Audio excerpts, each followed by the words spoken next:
नमस्कार दोस्तों, स्वागत है आपका हमारे यूट्यूब चैनल लीगल डिक्टा पर। फ्रेंड्स, इस चैनल पर आपको daily high court legal dictation प्राप्त होती है। अभी लीगल डिक्टेशन फ्रेंड्स बोलने जा रहे हैं जो 80 शब्द प्रति मिनट स्पीड से बोली जा रही है और इसमें 400 वर्ड्स हैं। डिक्टेशन फ्रेंड्स हिंदी में रहेगी। डिक्टेशन 5 सेकंड बाद शुरू होगी।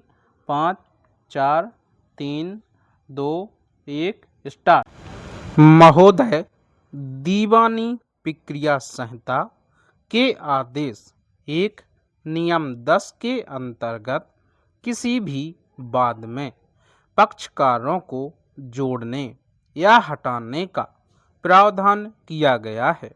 न्यायालय को यह व्यापक विवेकाधीन शक्ति प्राप्त है कि वह न्यायालय के हित में किसी भी प्रकरण पर, चाहे वह वादी हो या प्रतिवादी, किसी आवश्यक पक्षकार को वाद में संयोजित कर सकता है।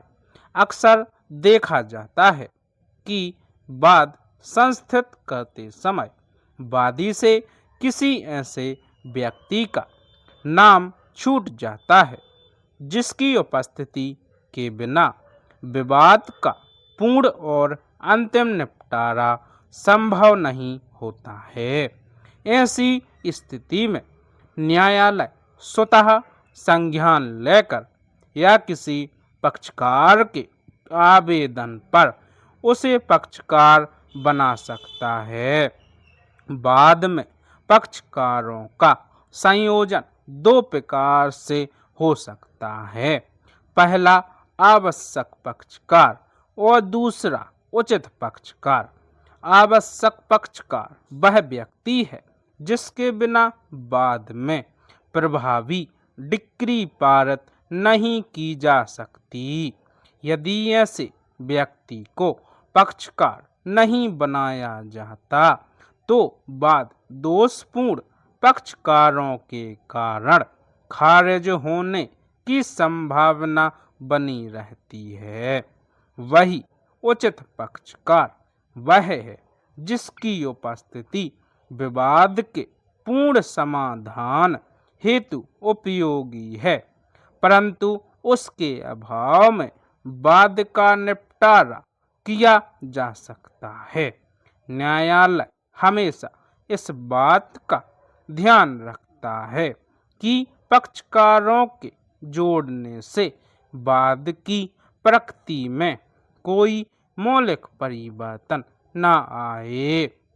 किसी व्यक्ति को पक्षकार बनाने के लिए आवेदन देते समय वादी या आवेदक को यह स्पष्ट करना आवश्यक है कि संबंधित व्यक्ति का वाद हेतुक से क्या सीधा हित है।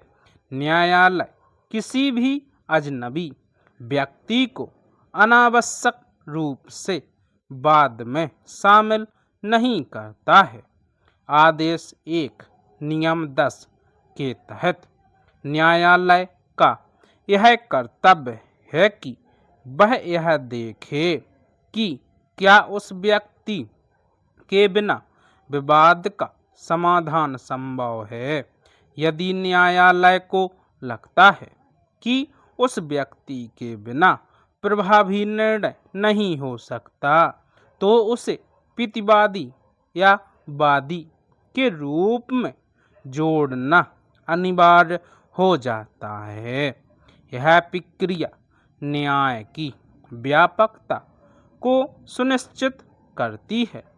पक्षकारों के संयोजन की यह कार्यवाही वाद के किसी भी चरण में, यहाँ तक कि अपील के स्तर पर भी की जा सकती है यदि सुनवाई के दौरान यह तथ्य सामने आता है कि किसी हितबद्ध व्यक्ति को शामिल नहीं किया गया है, तो अदालत मामले को लंबित रखते हुए उसे नोटिस जारी कर सकती है। पक्षकार जुड़ने के पश्चात संशोधित वाद पत्र की प्रति संबंधित पक्ष को तामील कराना आवश्यक होता है ताकि उसे अपना लिखित कथन दाखिल करने का अवसर मिल सके। Full stop. दोस्तों, डिक्टेशन कंप्लीट हो गई है। फ्रेंड्स, यह लीगल डिक्टेशन थी। इसमें से आपको जो वर्ड्स कठिन लगें उसको आप प्रैक्टिस कीजिए, आउटलाइन बना के बार बार प्रैक्टिस कीजिए और इसी डिक्टेशन की आप प्रैक्टिस कीजिए। फ्रेंड्स, बिना आलस किए हुए अपनी डिक्टेशन को चेक करने के लिए हमारे टेलीग्राम पर जाएं, वहां से मैटर से अपना मैटर चेक करें। जितनी भी गलती हो उसमें बार बार प्रैक्टिस करके सुधार करें। फ्रेंड्स, डेली प्रैक्टिस करने के लिए लीगल डिक्टर चैनल को सब्सक्राइब करें। फ्रेंड्स, ऐसे ही डिक्टेशन हम आपको प्रोवाइड करते रहेंगे। चलिए मिलते हैं नेक्स्ट क्लास में, तब तक के लिए जय हिंद, जय भारत।